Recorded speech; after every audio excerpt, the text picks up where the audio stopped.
had a black pastor friend of mine that invited me to come preach at his church, and we had a great meeting. At the end of it, I didn't get much of a love offering. Great altar call, great response from the people, but no money. Now, I don't preach for money, but here's what I'm going to tell you. Some people are angry with pastors and people that are in the ministry. In fact, they don't like them at all, and they don't believe they ought to be paid. Now, the workman's worthy of his hire. I don't care who you are, especially those in the ministry. How do you think God supports ministry?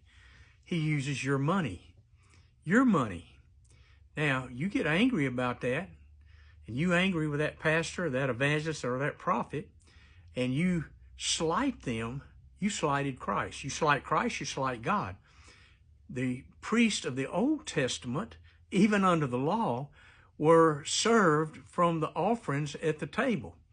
And today is different in that we don't do animal sacrifices because Christ has made a supreme sacrifice, but he expects the believers to step forward their money.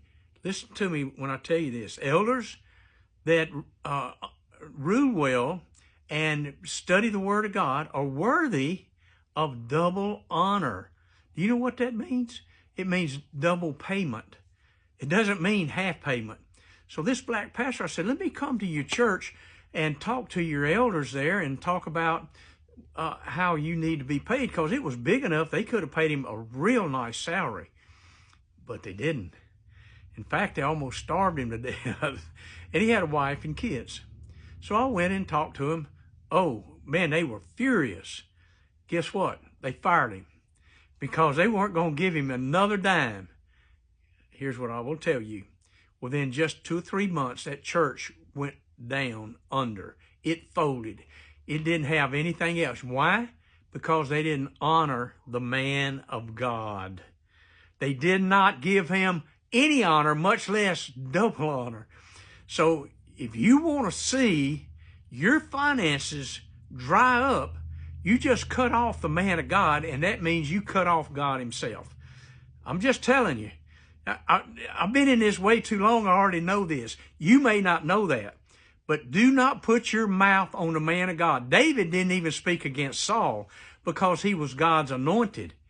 Even though Saul now was in sin and had consulted a witch, and he had fallen in disfavor with God, and God took the crown away from him, he just hadn't been deposed yet.